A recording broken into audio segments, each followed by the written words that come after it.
Revenge of the Old Fox. I was born and raised in the Northeast Highland, so I loved the mountain and the stories about the plateau. Among those stories, there was thrilling, attractive, and demonically telling about the mountain creatures. I had heard my grandma told me those exciting stories when I was a child. Those stories made my childhood and taught me many valuable things. Most of them were magical to kids like us back then. After eating, we always gathered around her and asked her to tell us those stories.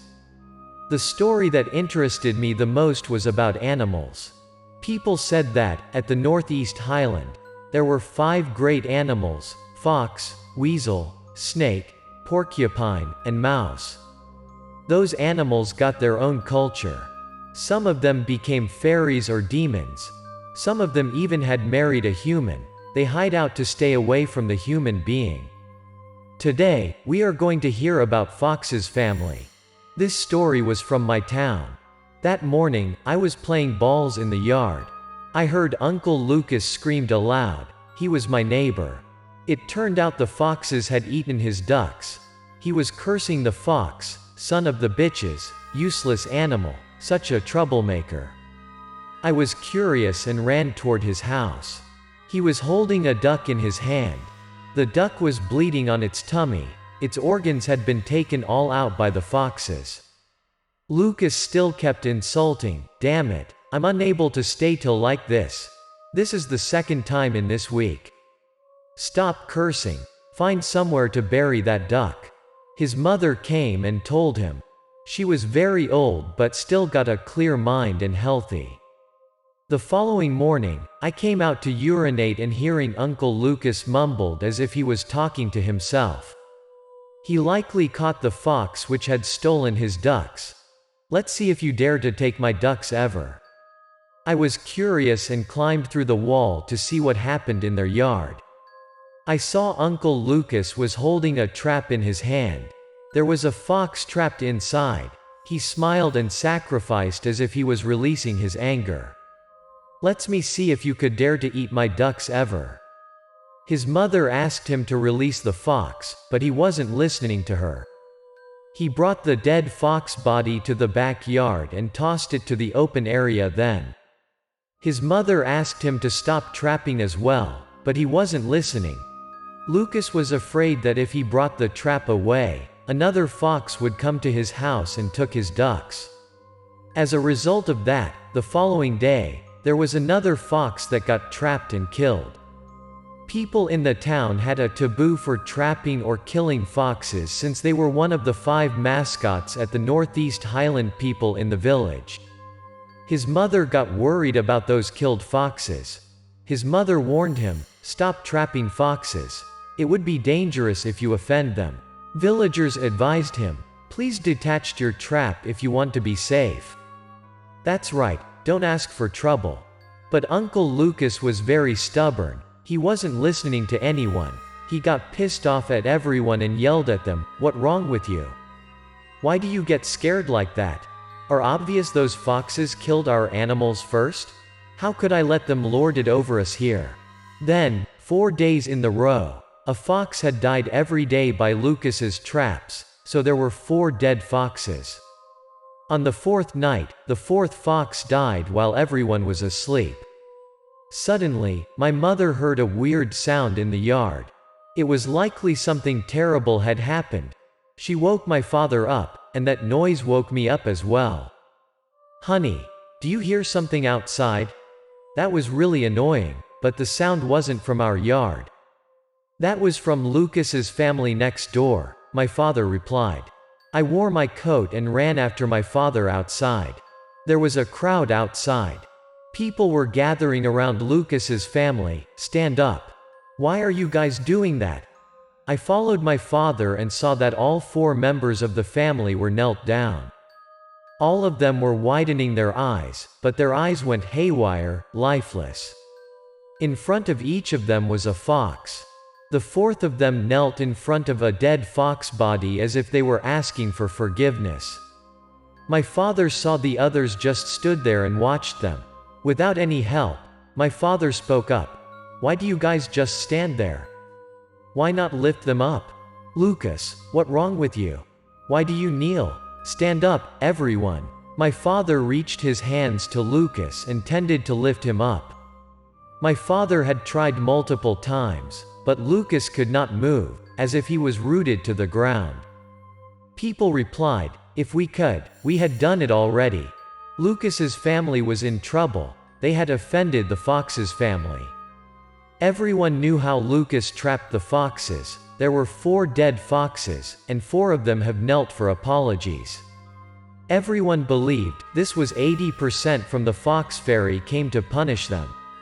Everyone had believed in the fairy tale about the highland, about the incredible animals in the plateau. Fairy Fox was included. My father could not stand there and saw Lucas's family like that. We should think of how to help them. Why do you guys just stand there? People realized there was only one guy who could help the family, that was Mr. William, an old hunter. He had been well known due to his charisma and understanding of the highland. Some of them had come and brought Mr. William there. Once Mr. William came by, seeing the 4th knelt in a line and the 4th dead foxes on the ground. He put his gun down. They were hypnotized, probably.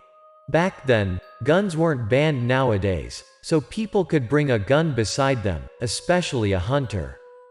Mr. William gunned up to the sky and fired 2 times. The gun sounded basically loud, and it was likely to be more echoing in the middle of the night. Right after hearing the gun fired, the 4th members had shivered and awakened. Lucas's family drowsily looked around and tried to read the scene. They could not remember how they knelt down at the gate and in front of lots of people like that. Mr. William left after dropped them a word, be careful. Fox is famous for vengeful and practical. You guys had killed their fellows. They were unable to go easy on you. They will take revenge sooner or later. After seeing what happened to the Lee family, I especially kept an eye on them.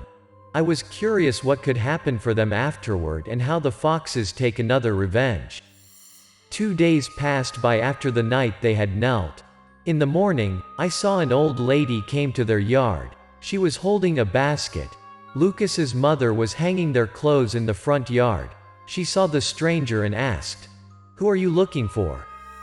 The old lady spoke word by word clearly to her, "I came to collect the debts." The mother was confused and unable to understand what happened. She even didn't recognize who the lady was. How could her family owe her? What a debt! My family had owed you what? Don't try to crook or brat to me. Your family is in debt to us, our 4 generations. The mother got confused, walked off. Who are you? How dare you ask me like that? Don't you remember the debt? How could you react as nothing has happened? The old lady got angry. She put her basket down to the flour mill. The mother got scared of her, wanted to dismiss the old lady from her house. What a trash talk. Please get out of my house. But once she stepped toward her, she looked at the basket and screamed frightenedly. In the basket, there were 4 fox dead bodies that were murdered by her son. The mother faced up the old lad. At that moment, the old lady's face turned to a fox face and went close up in angry. All of you had to pay off for my grandkids' lives. I stood behind the wall and I witnessed the whole thing. The old lady must have been the fox fairy who came to revenge. My parents weren't home at that time. I didn't know what to do, so I went to see Mr. William. I rushed to his house. There was a fox fairy who came to Lucas's house for revenge. I saw the fairy already. Mr. William picked up his short gun. Without a word, he ran into Lucas's house. He asked some of the young men on the way there to tag along with him. Once we came to Lucas's house, we saw the 4th of them were getting in line. In front of each of them was a noose. They were all set to hang themselves up. Our young men tried to stop them. But Lucas became very strong. Just with a throw, he made 2 young men fell to the ground. Mr. Williams sensed that must have been something wrong. He fired 2 times to the air. But that time, the cloud gun sounds weren't changed anything. The fourth members of Lucas's family were ready for their hanging. They put their heads to the nooses. Mr. William got panicked, called out young men to stop them, and bought time so that he could find the Fox Fairy to end everything. There needed 3 men to hold each of them. They all enormously struggled. Once Mr. William ran outside, first heard a gun sound. I ran toward where the gun sound was. Mr. William was targeting the wall from afar. There was an old yellow fox there. The hunter fired one, but the old fox didn't run away. He tried to fire some more times. The bullets hit the wall but not the fox. I could see the fox was eyeing the hunter with its scary eyes. The fox's face was very similar to the fox fairy I had seen before at Lucas's house. Mr. William gunned up, seriously talked. If you still kept harming humans, don't ask why I chase after you. However, the fox was very consistent. It showed its teeth and likely smirked at him. The hunter floated the gun and fired one more time. The fox was swift.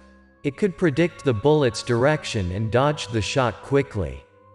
It tended to jump to the haystack nearly to run away. The hunter gave a few haphazard fires consecutively towards the fox. He got lucky. One of the bullets hit the fox while jumping. As a result of that, the hunter killed it. In that situation, the hunter had to kill the fox so that Lucas's family could be safe. He came to the dead body and mumbled, "You reap what you sow. That was you wanna hurt people first, don't come to revenge on me." Once we got back to Lucas's family, they all gained back their consciousness, just like the night before. They were all unable to know what happened, as if they had been controlled by someone. Since then, Lucas's family had been safe and got no more troubles with foxes. But then, there was an extraordinary event that happened to Mr. William. His short gun had been fired when he was hunting on the mountain. Half of his face had burned. He looked scary and ugly. The scar made him like he was wearing a half-fox mask. That might be the revenge of the fox to him. That was an actual event that I had been eyewitnessed when I was a child. There were many thrilling and scary stories about 5 great animals, but that was a special one and got stuck in my memory.